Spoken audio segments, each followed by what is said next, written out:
जय श्री कृष्णा। राधे राधे।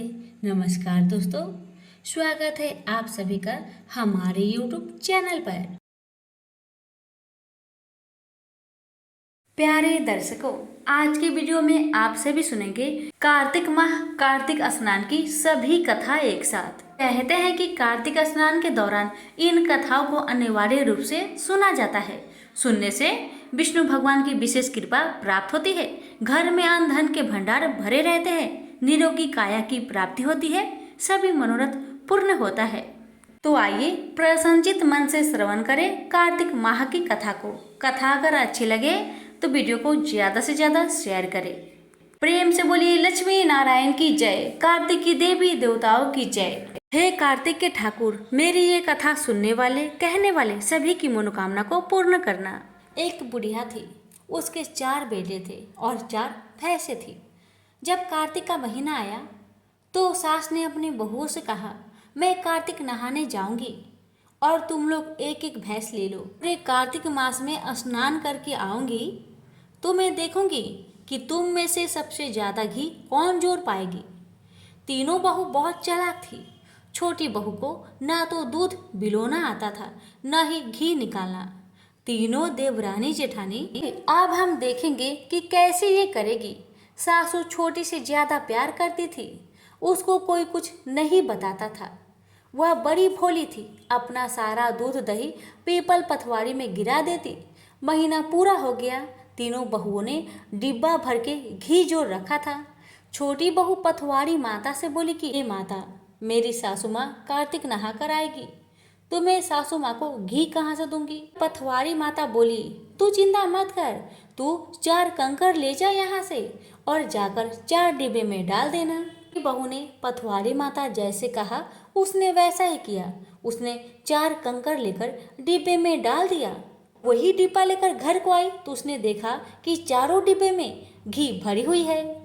सासू माँ कार्तिक स्नान करके आई तो बोली, लाओ बहू, अपना अपना घी मुझे दिखाओ, किसने कितना जमा किया है। सब बड़ी बहुएं खुशी खुशी अपना घी लेकर आई और सासू माँ के सामने रख दिया। और तीनों बहू मन में सोच रही थी कि अब तो छोटी को डांट पड़ेगी। आखिरी में सबसे छोटी बहू 4 डिब्बे में घी भर के लेकर आई। बड़ी बहू को घी लाता देखकर सभी जेठानियां कहने लगी, इसने तो कभी घी जमाया ही नहीं, बिलोया ही नहीं, इतना घी इसे कहाँ से मिल गया। जरूर इसके पति ने इसे ला कर दिया होगा। तब वह कहने लगी, मुझे तो बिलोना नहीं आता था, ना ही कोई मुझे बताता था, सो मैं दूध पीपल पथवारी में सींच आती थी। सब तो मुझे मेरे पथवारी माता ने दिया है। सभी जेठानियां कहने लगी, पथवारी माता के सींचे इतना धर्म व फल होता है। अगले साल से हम भी सब कार्तिक नहाएंगे और पथवारी माता को सींचेंगे। ये पथवारी माता जैसे अपने छोटी बहू पर अपनी कृपा करी, वैसे ही कहानी कहने वाले, सुनने वाले, हुक्कारे भरने वाले सभी के परिवार पर अपनी कृपा सदा बनाए रखना। प्रेम से बोलिए पथवारी माता की जय। बूढ़ा था, उसकी 7 बहुएं थी। वह अपनी बहुओं से कहने लगा, मेरा तो कार्तिक नहाने का मन है, क्या तुम इसे निभा दोगी। तो 6 बहुओं ने मना कर दिया। तब बड़ी बहू ने कहा, पिताजी मैं निभा दूंगी, आप यहाँ पर आकर कार्तिक नहा लीजिएगा। बूढ़ा हर रोज सुबह उठकर नदी पर जाकर नहाता, अपनी धोती को धोकर बड़ी बहू के आंगन में सूखने के लिए रख देता था। जैसे धोती में से पानी गिरता वैसे वैसे आंगन में हीरे मोती गिरते थे। यह देखकर 6 बहू कहने लगी, पिताजी आप हमारे यहाँ नहा लीजिएगा। तब बूढ़ा कहने लगा, ठीक है, मुझे तो नहाना ही है, सो तुम्हारे यहाँ ही नहा लूंगा। अब अगली सुबह बूढ़े बाबा ने नहा धोकर धोती उसके आंगन में सुखाई।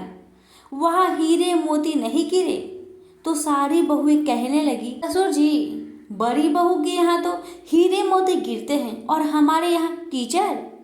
हमारे यहाँ आप पाप नहाते हो क्या, इसलिए आपसे आप हमारे यहाँ ना नहाए, आप बड़ी बहू के वहाँ ही नहा लिया कीजिए। अब बूढ़ा बाबा बड़ी बहू के यहाँ नहाने लगा। बूढ़ा बाबा जब भी नहाता तो उसके धोती को बड़ी बहू आंगन में पसार देती और धोती जैसे जैसे सूखता जाता वैसे वैसे धोती में से मोती गिरती जाती। इस प्रकार कार्तिक का महीना समाप्त होने को हुआ तो उसे चिंता होने लगी। बड़ी बहू ने पूछा, पिताजी अब आपको किस बात की चिंता है? तब बूढ़ा बाबा कहने लगा, बहू मेरा कार्तिक महीना समाप्त होने आया और मेरा मन करता है कि मैं एक दिन सब परिवार वालों को खाने पर बुलाऊं। तब बहू बोली, इसमें चिंता की क्या बात है बाबा, आप सब परिवार को खाने को न्योता दे दीजिएगा। बूढ़ा बाबा न्योता देने गए तो 6 बहुओं ने कहा कि जब तक वह घर पर रहेगी हम खाने पर नहीं आएंगे। आपको बड़ी बहू को घर से निकालना होगा, तभी हम खाना खाने आएंगे। अब बूढ़ा बाबा फिर से चिंता में पड़ गया कि मैं अपनी बहू को एक दिन के लिए घर से बाहर कहाँ भेजूं, कैसे भेजूं और क्या कहूँ मैं बहू से, जी बहू तुम मेरे घर से एक दिन के लिए बाहर चल जाओ। बेचारा बूढ़ा बाबा मन में विचार करने लगा। जब बड़ी बहू की नजर बूढ़े बाबा पर पड़ी तो उसने पूछा, बाबा आपको फिर कौन सी चिंता सता रही है, बताइए। तब बाबा कहने लगे, तुम्हारी देवरानियां, उनका कहना है कि जब तक तुम यह घर में रहोगी वह खाने पर नहीं आएगी। तब बड़ी बहू ने कहा, बाबा इसमें चिंता की क्या बात है, मैं भोजन बनाकर 2-4 रोटी खेत में लेकर चली जाऊंगी, उन्हें न्योता देकर आ जाइए। अब सारी बहुएं अगले दिन भोजन करने को आई। उन्होंने तो कुछ खाना खाया और बचे हुए खाने में मिट्टी कंकड़ डाल के वहां से चली गई। उन्हें सोचा था कि बड़ी बहू जब घर में आएगी, उनकी जेठानी जब घर में आएगी तो परेशान होगी। उसे परेशान करने के लिए बचे खुचे सारे भोजन में मिट्टी कंकड़ डाल दिए। अब होता है क्या, घर बड़ी बहू खेत में कह रही थी, राम जी की चिड़िया राम जी का खेत, चुग लो चिड़िया भर भर पेट, मेरे ससुर ने घर में जगह दी है और मैंने खेत में। इस प्रकार वह चिड़िया को बाजरी डालकर घर आ गई। तब बूढ़ा बाबा उदास बैठा हुआ था तो बहू बोली, पिताजी अब क्या बात है, आप उदास क्यों हैं, बताइए। बूढ़ा बाबा कहने लगा, बहू क्या बताऊं तुम्हें, हमारी सभी देवरानियां जेठानियां आई थी, उन्होंने खूब खाना खाया और जितने भोजन बचे हुए थे सारे भोजन में मिट्टी कंकड़ डाल के चले गए। तुम्हारे लिए तो कुछ भी नहीं बचा है। तब बहू बोली, पिताजी कोई बात नहीं, मेरा क्या है, मैं तो 4 रोटी फिर बनाकर खा लूंगी, बाकी सब तो ठीक ठाक निपट गया ना। बूढ़ा बाबा बोला, हाँ बाकी सब तो अच्छे से निपट गया। अब बहू किचन में गई और जाकर भोजन को देखने लगी। कहाँ भोजन में कंकड़ पत्थर डाले हुए हैं, उसे साफ जो करना था। तो जैसे बहू ने देखा वह मिट्टी कंकड़ सोना चांदी हीरे मोती में भरी पड़ी थी। उसका घर महल जैसा हो गया था। सारा घर धन दौलत से भर गया था। घर में अन्न के भंडार भी भर गए। तब उसने अपने ससुर जी से कहा, पिताजी आप तो कह रहे थे कि मेरे लिए कुछ भी नहीं बचा है। मेरा घर तो हीरे मोतियों से भरा है, जहाँ देखूं वहाँ धन दौलत की वर्षा हो रही है, अन्न के भंडार भरे हुए हैं, घर महल जैसा बन गया। तब बूढ़े बाबा ने कहा, बहू तुमने कार्तिक सत से निभाया था, तुम्हारी बाकी देवरानियां पाप से। कार्तिक देवता तुम पर प्रसन्न हुए हैं, सो उनकी कृपा से तुम्हारा घर भर गया है। हे कार्तिक के देवता, जैसे आपने छोटी बहू पर अपनी कृपा बरसाई, वैसे ही आपकी कथा कहने वाले, सुनने वाले, हुक्कार भरने वाले सभी के परिवार पर अपनी कृपा सदा बनाए रखना। प्रेम से बोलिए, कार्तिक के देवी देवताओं की जय। एक बुढ़िया माई थी, वह कार्तिक नहाने को जाने लगी तो उसके बेटे ने अपनी पत्नी से कहा, माँ कार्तिक नहाने जा रही है, माँ के लिए कुछ लड्डू बना दो और कुछ खाने का व्यवस्था भी कर देना, ताकि पूजा पाठ करके मेरी माँ कुछ खा पी सके। तब बहू ने जल भूनकर 30 लड्डू बांध दिए और बुढ़िया कार्तिक नहाने के लिए चली गई। नदी किनारे कुटिया बनाकर रहने लगी। बुढ़िया रोज सुबह उठकर नहा धोकर पूजा पाठ करके जब लड्डू खाने बैठती तब हनुमान जी बंदर बनकर उनके सामने प्रकट होते थे। तब बुढ़िया खुश होकर बंदर को लड्डू खिला देती थी। इस प्रकार वह रोज आकर बुढ़िया के लड्डू खा जाते थे। कार्तिक का महीना समाप्त होने पर हनुमान जी प्रकट हुए और बुढ़िया माई की कुटिया महल बन गई। उस महल में धन दौलत व अन्न के भंडार भर गए। बुढ़िया निरोगी हो गई और वह बहुत धूमधाम से अपने बेटे के पास धन दौलत लेकर गई। तब वह बहू कहने लगी कि अगले कार्तिक में मैं भी अपनी माँ को नहलाऊंगी। आया कार्तिक का महीना, उसने खूब सारा घी मेवा डालकर लड्डू बनाए, अपनी माँ को 30 लड्डू बांध दिए और माँ कार्तिक नहाने गई। रोज सुबह उठकर लड्डू खाने बैठ जाती। जब हनुमान जी बंदर बनकर उसके सामने आते तो वह पत्थर मारकर कहती कि मेरा ही पेट नहीं भरा, तुम्हें कहाँ से दूँ। इस प्रकार वह रोज सुबह उठकर खाने बैठ जाती थी। कार्तिक के समाप्त होने पर हनुमान जी प्रकट हुए और उसकी कुटिया कचरे के ढेर में बदल गई और बुढ़िया डुक्कर बन गई। उसकी बेटी अपने पति से कहने लगी कि कार्तिक का महीना समाप्त हो गया है, मेरी माँ को बैंड बाजे के साथ धूमधाम से लेकर आओ। जब वह अपने सास को लेने नदी के किनारे गया तब देखता है ना तो वहाँ सास है ना ही कुटिया। कुटिया की जगह कचरे का ढेर है और उस ढेर पर एक बुढ़िया डुक्कर बनकर धूम रही है। तब हनुमान जी प्रकट हुए और कहा, बेटा तुम्हारी माँ ने सत से कार्तिक नहाया था, पूजा पाठ करती थी, इसलिए तुम्हारी माँ पर कार्तिक देवता बरसे और यह बुढ़िया पापी मन से यहाँ रहती थी। इसने कार्तिक महीने में बेटी के घर का अन्न खाया, इसलिए कार्तिक देवता इस पर रुष्ट हो गए हैं और यह डुक्कर बन गई है। कार्तिक देवता जैसे माँ पर बरसे वैसे सब पर बरसे। कहानी कहते सुनते हुक्कारे भरते सभी के परिवार पर रक्षा करना। प्रेम से बोलिए कार्तिक के देवी देवता की जय। दादी पोती थी जो रोज सत्यवान की कहानी कहती थी। लोटे में जल भरकर फूल रखकर कहानी कहा करती थी। सत्यवान का नाम लेकर अर्घ देती थी। जब वह पोती ससुराल जाने लगी तो उसने खाली लोटे में जल भरकर फूल रखकर दे दिए और कुछ भी नहीं दिया। वह रास्ते में चलती जाए और सोचती जाए कि ससुराल में सब पूछेंगे कि तू क्या लाई है तो मैं क्या बताऊंगी। तो सत्य भगवान ने सोचा कि इसका कष्ट मिटाना चाहिए। बाद में वह रास्ते में कहानी कहकर अर्थ देती जाए तो हीरे मोतिया गहनों का भंडार हो गया। वह खूब पहन ओढ़कर ससुराल पहुंची तो ससुर ने कहा कि बहू तो बहुत बड़े घर की है, बहुत धन लेकर आई है। सासू ने कहा कि पड़ोसन से मूंग चावल उधार ले आओ और बहू के लिए खाना बनाओ। फिर बहू ने कहा मेरे लोटे में से जल लेकर रसोई बनाओ। लोटे में जल लेकर रसोई बनाई तो भगोना भर गया। तरह तरह की मिठाइयाँ उसमें भरी थी। तो सासू ने कहा बहू जीम ले। वह बोली कि ससुर जी ने खाया, आपने नहीं खाया, पति ने नहीं खाया, इसलिए मैं कैसे खा लूं। और मेरा सत्यवान की कहानी का नेम है। तो उसने कहानी कही, सबने सुनी तो वहाँ धन का ढेर हो गया। सासू सत्य भगवान की प्रसाद बांटने लगी तो पड़ोसन ने कहा अभी तो मूंग चावल उधार ले गई थी और इतने देर में इतना सारा धन कहाँ से आया। उसने कहा मेरी बहू सत्य भगवान की कहानी करती है, सब सत्य भगवान का ही देन है। हे सत्य भगवान, जैसे साहूकार की बहू को धन दिया वैसे सबको देने से बोलिए सत्य भगवान की जय। कार्तिक की देवी देवताओं की जय। किसी गांव में एक गरीब जाट और जाटनी रहते थे।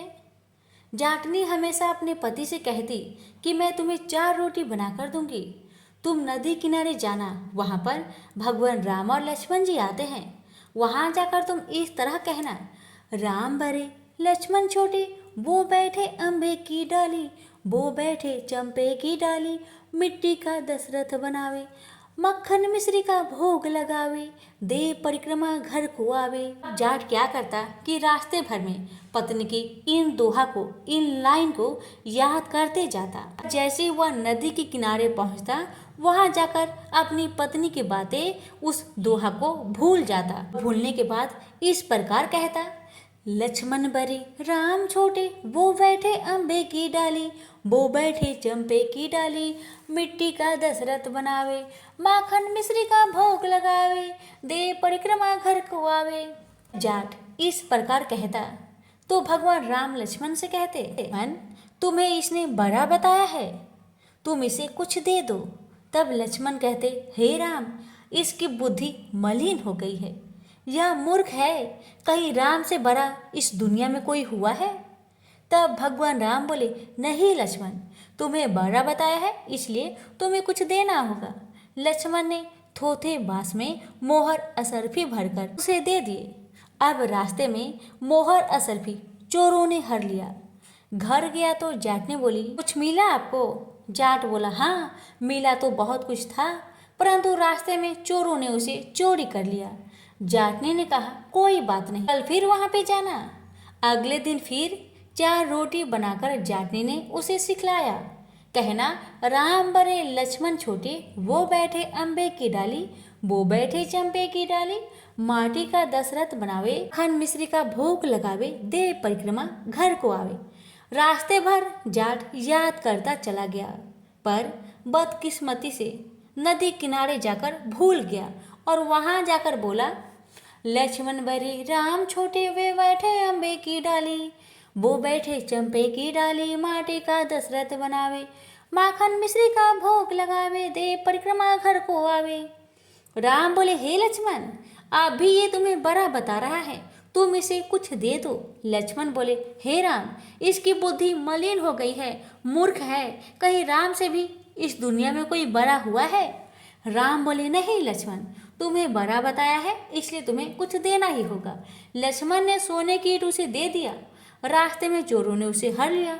घर गया तो जाटनी ने पूछा, क्या तुम्हें कुछ मिला था? जाट बोला, मिला तो था, पर रास्ते में चोरों ने उसे लूट लिया।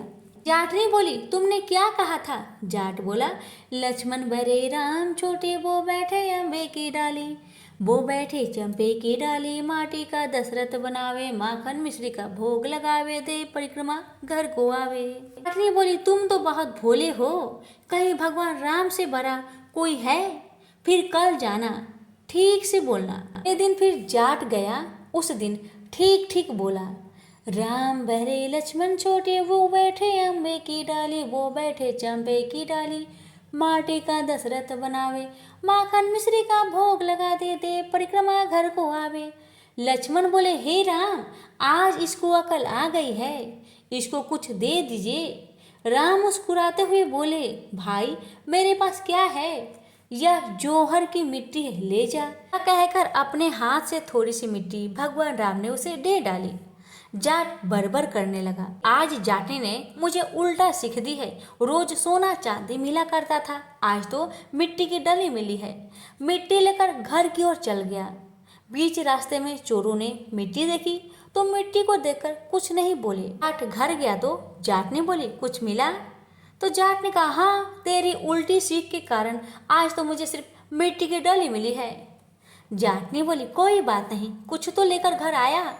बड़े रोज तुम खाली हाथ घर आते थे, आज तो तुम मिट्टी लेकर आए हो, मिट्टी से तो कुछ न कुछ काम तो हो ही जाएगा। चूल्हा लिपूंगी, आंगन लिपूंगी। जाटनी वे तुलसी की पौधे के नीचे मिट्टी को रखकर सो गई। जब सवेरे उठकर देखा तो हीरे मोती जगमगा रहे थे। भगवान राम तो मिट्टी का भी सोना कर दे। जैसे भगवान राम ने उनकी दरिद्रता दूर की, ऐसे सबकी करें, कहते सुनते और हुकारा भरते ही भी की दरिद्रता को दूर करें। प्रेम से बोलिए श्री रामचंद्र की जय। प्राचीन काल में मुचुकुंद नाम का एक राजा राज्य करता था। उसके इंद्र, वरुण, कुबेर, विभीषण आदि मित्र थे। वह सत्यवादी तथा विष्णु भक्त था। उसका राज्य बिल्कुल निष्कपट था। उसके एक उत्तम चंद्रभागा नाम की लड़की उत्पन्न हुई। उसने उस लड़की का विवाह राजा चंद्रसेन के पुत्र साभन के साथ कर दिया। एक समय जब कि वह अपनी ससुराल में थी, एक एकादशी पड़ी। चंद्रभागा सोचने लगी कि अब एकादशी समीप ही आ गई है, परंतु मेरा पति अत्यंत कमजोर है, इसलिए यह व्रत नहीं कर सकता। परंतु मेरे पिता की कठिन आज्ञा है।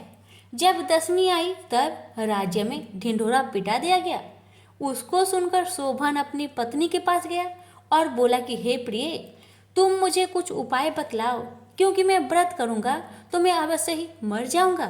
इस पर चंद्रभागा बोली, हे प्राणनाथ, मेरे पिताजी के राज्य में एकादशी के दिन कोई भी भोजन नहीं कर सकता।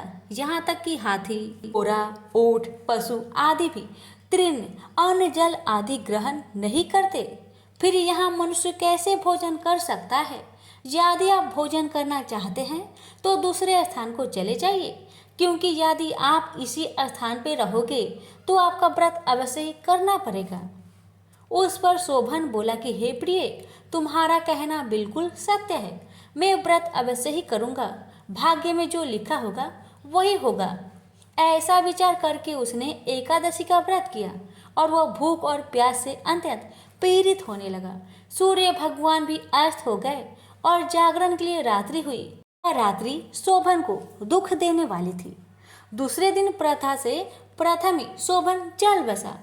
राजा ने उसके मृतक शरीर को दहन करा दिया। चंद्रभागा अपने पति की आज्ञा अनुसार दहन न हुई, परंतु पिता के घर में रहना उत्तम समझा। माँ एकादशी के प्रभाव से शोभन को मंत्राचल पर्वत पर अन्य धान्य से युक्त तथा शत्रु रहित एक उत्तम नगर प्राप्त हुआ। उसके महल में रत्न तथा स्वर्ण के खंभे लगे हुए थे। वहां पर वह स्वर्ण तथा मणियों के सिंहासन पर सुंदर वस्त्र तथा आभूषण से युक्त बैठा हुआ था। आभूषणों से युक्त गंधर्व तथा अप्सरा इसकी स्तुति कर रहे थे। उस समय राजा शोभन दूसरा इंद्र प्रतीत हो रहा था। एक समय मुचुकुंद नगर में रहने वाले एक सोम शर्मा नाम का ब्राह्मण तीर्थ यात्रा के लिए निकला।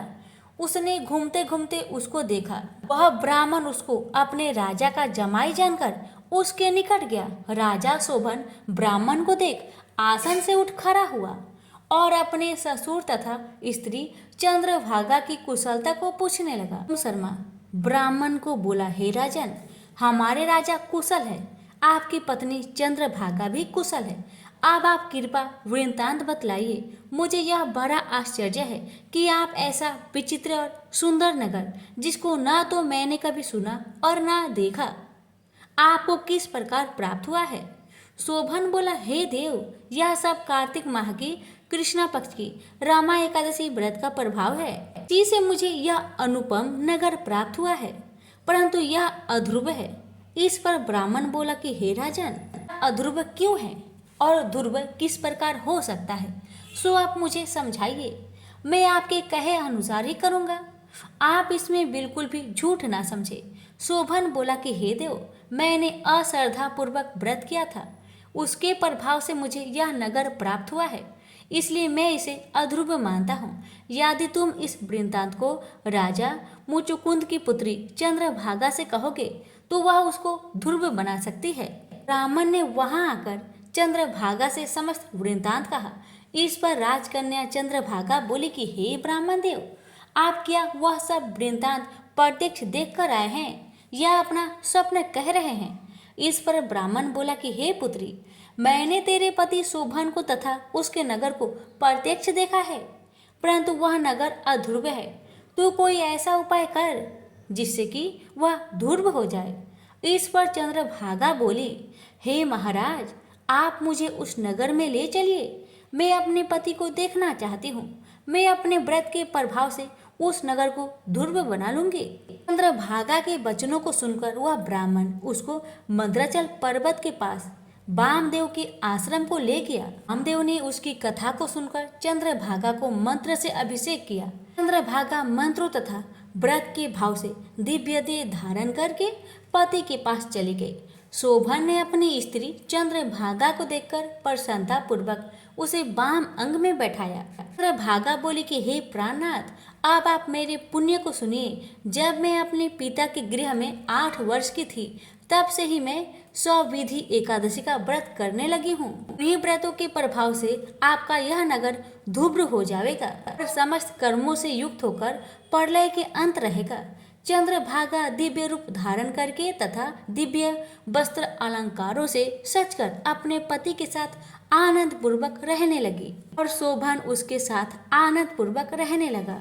हे राजन, यह मैंने रमा एकादशी का महात्म्य कहा है। जो मनुष्य रमा एकादशी की व्रत को करते हैं, उनके समस्त ब्रह्म हत्या आदि के सब पाप नष्ट हो जाते हैं। मनुष्य रमा एकादशी का महात्म्य सुनते हैं, वह अंत समय विष्णु लोक को जाते हैं। प्रेम से बोलिए श्री हरि लक्ष्मी नारायण की जय। प्राचीन समय का बात है। किसी नगर में एक ब्राह्मण दाम्पत्य रहते थे। उनके कोई संतान न होने के कारण वह बहुत दुखी रहते थे।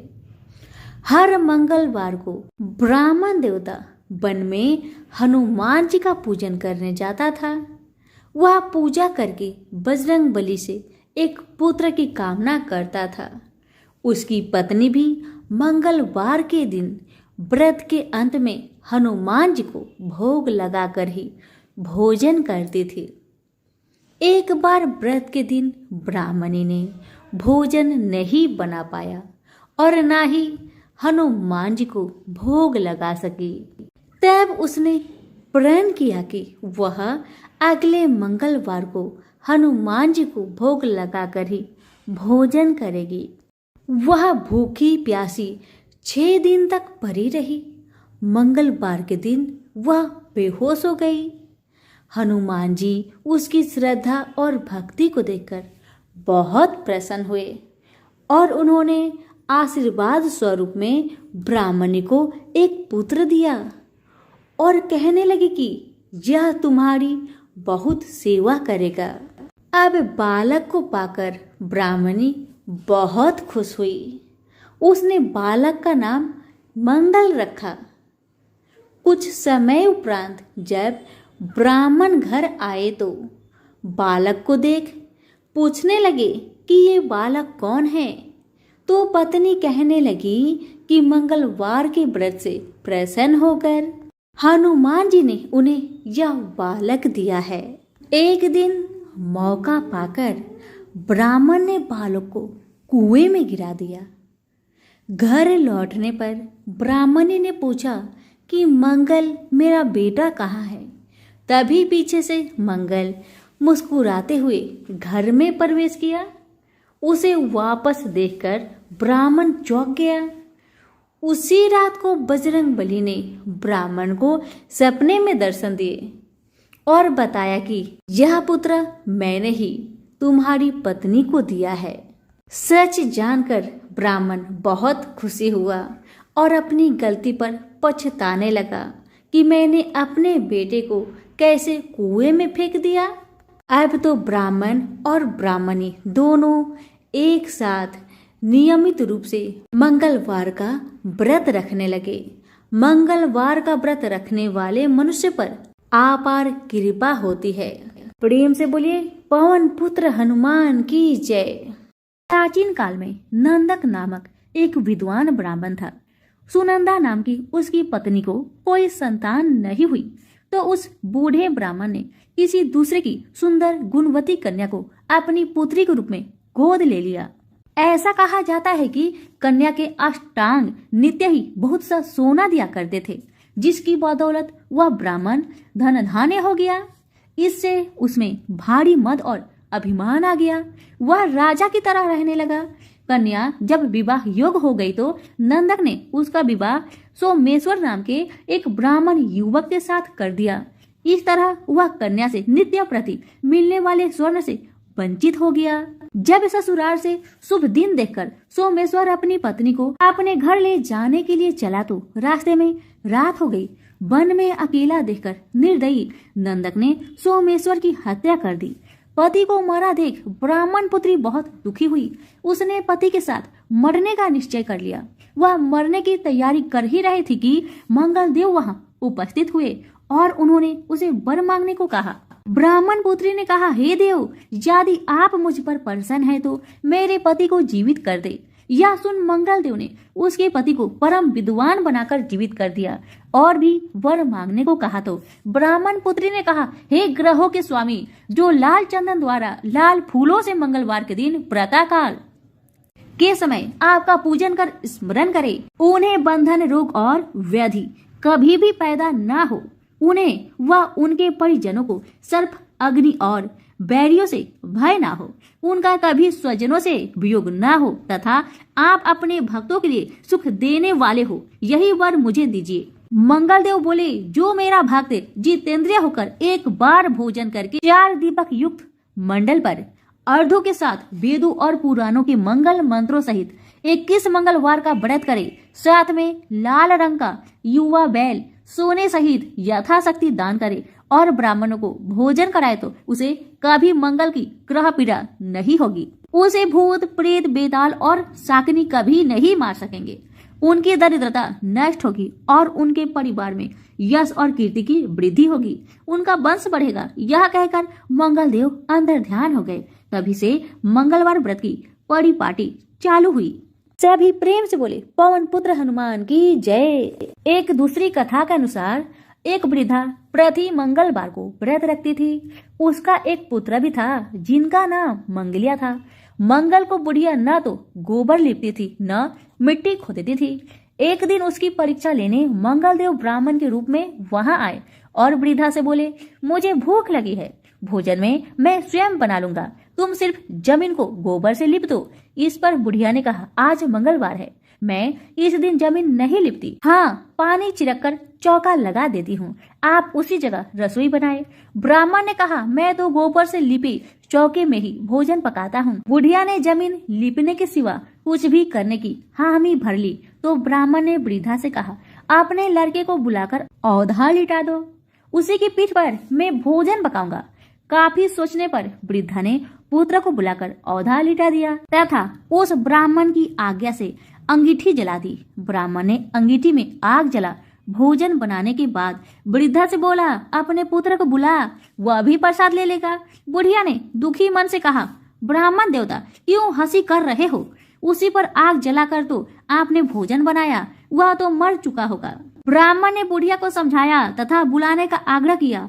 आवाज लगाते ही पुत्र दौड़ता आया। ब्राह्मण बोला, माई तेरा व्रत सफल हुआ, दया के साथ तुम्हारे हृदय में निष्ठा व विश्वास भी है, अतः तेरा सदा कल्याण ही होगा। सभी प्रेम से बोले पवन पुत्र हनुमान की जय, मंगल देव की जय। यह कथा है हनुमान जी की माँ से ऐसी कौन सी भूल हो गई जिस कारण वह अप्सरा से बन गई बनेरी।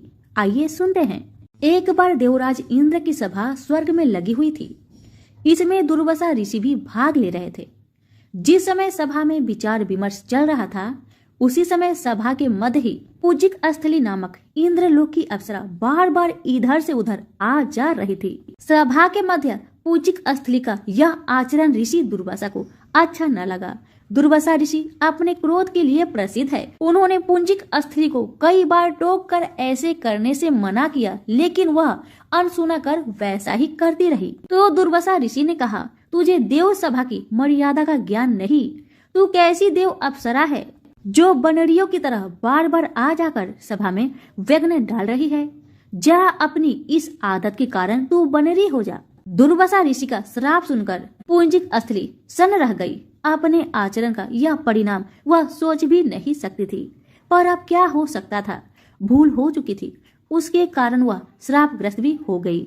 उसने हाथ जोड़कर अनुनय विनय कर कहा, ऋषिवर अपनी मूर्खता के कारण यह भूल में अनजाने में करती रही और आपकी वर्जना पर भी ध्यान न दिया। सभा में व्यवधान डालने का मेरा कोई उद्देश्य न था।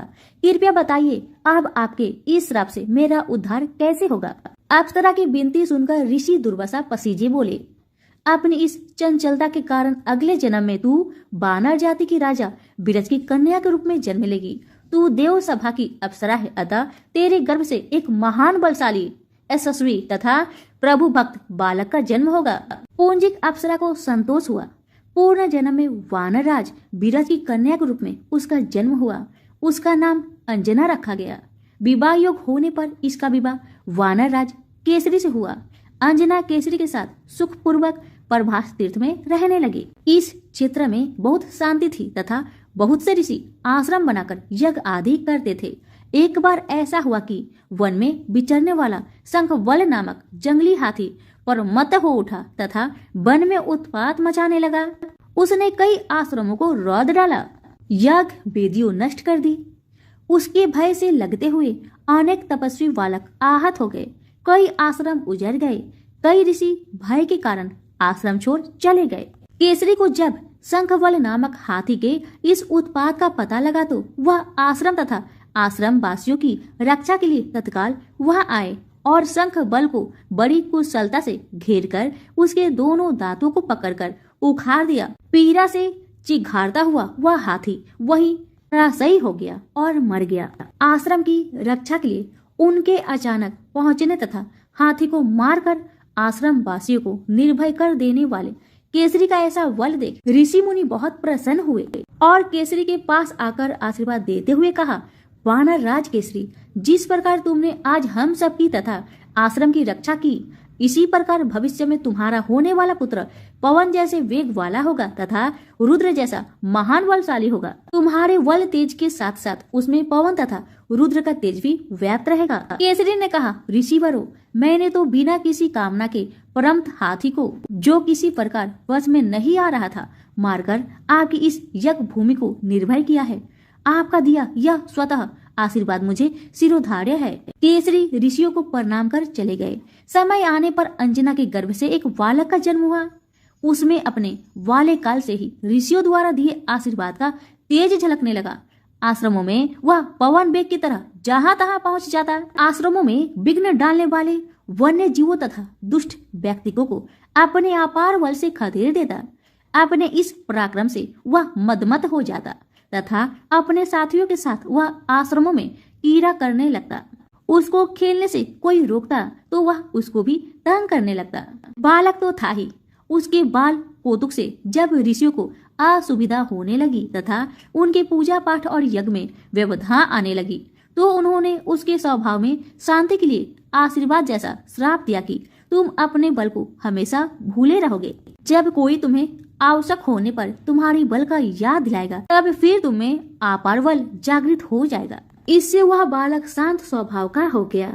केसरी नंदन यह बालक आगे चलकर हनुमान नाम से प्रसिद्ध हुआ। सीता जी की खोज के लिए जब कोई समुद्र पार करने का साहस नहीं कर रहा था और हनुमान जी चुप बैठे थे, तो जमवंत ने हनुमान जी को उनकी बल की याद दिलाई थी। तब उन्होंने समुद्र पार कर सीता की खोज की। प्रेम से बोले पवन पुत्र हनुमान की जय। अभी व्रत में सुनी जाने वाली लपसी तपसी की कथा। एक लपसी था, एक तपसी था। तपसी हमेशा भगवान की तपस्या में लीन रहता था। लपसी रोजाना 1.25 सेर की लापसी बनाकर भगवान का भोग लगाकर जीम लेता था। एक दिन दोनों लड़ने लगे। तपसी बोला, मैं रोज भगवान की तपस्या करता हूँ, इसलिए मैं बड़ा हूँ। लपसी बोला, मैं रोज भगवान को 1.25 सेर लापसी का भोग लगाता हूँ, इसलिए मैं बड़ा हूँ। नारद जी वहां से गुजर रहे थे। दोनों को लड़ता देखकर उनसे पूछा कि तुम क्यों लड़ रहे हो। तपसी ने खुद के बड़ा होने का कारण बताया और लपसी ने अपना कारण बताया। नारद जी बोले, तुम्हारा फैसला मैं कर दूंगा। दूसरे दिन लपसी और तपसी नहाकर अपनी रोज की भक्ति करने आए तो नारद जी ने छुपकर 1.25 करोड़ की एक एक अंगूठी दोनों के आगे रख दिए। तपसी की नजर जब अंगूठी पर पड़ी तो उसने चुपचाप अंगूठी उठाकर अपने नीचे दबा लिया। तपसी की नजर अंगूठी पर पड़ी लेकिन उसने ध्यान नहीं दिया। भगवान को भोग लगाकर लापसी खाने लगा। नारद जी सामने आए तो दोनों से पूछा कि कौन बड़ा है, तो नारद जी ने तपसी से खड़ा होने को कहा। वो खड़ा हुआ तो उसके नीचे दबी अंगूठी दिखाई पड़ी। नारद जी ने तपसी से कहा, तपस्या करने के बाद भी तुम्हारी चोरी करने की आदत नहीं गई, इसलिए लपसी बड़ा है और तुम्हें तुम्हारी तपस्या का कोई भी फल नहीं मिलेगा। तपसी शर्मिंदा होकर माफी मांगने लगा। उसने नारद जी से पूछा, मुझे मेरी तपस्या का फल कैसे मिलेगा। नारद जी ने कहा, यदि कोई गाय और कुत्ते की रोटी नहीं बनाएगा तो फल तुझे मिलेगा। यदि कोई ब्राह्मण को भोजन करवाकर दक्षिणा नहीं देगा तो वह फल तुझे मिलेगा। यदि कोई साड़ी के साथ ब्लाउज नहीं देगा तो फल तुझे मिलेगा। यदि कोई दिए से दिया जलाएगा तो फल तुझे मिलेगा। यदि कोई सारी कहानी सुने लेकिन तुम्हारी कहानी नहीं सुने तो फल तुझे मिलेगा। उसी दिन से हर व्रत कथा कहानी के साथ लपसी तपसी की कहानी भी सुनी और कही जाती है। प्रेम से बोलिए लक्ष्मी नारायण की जय।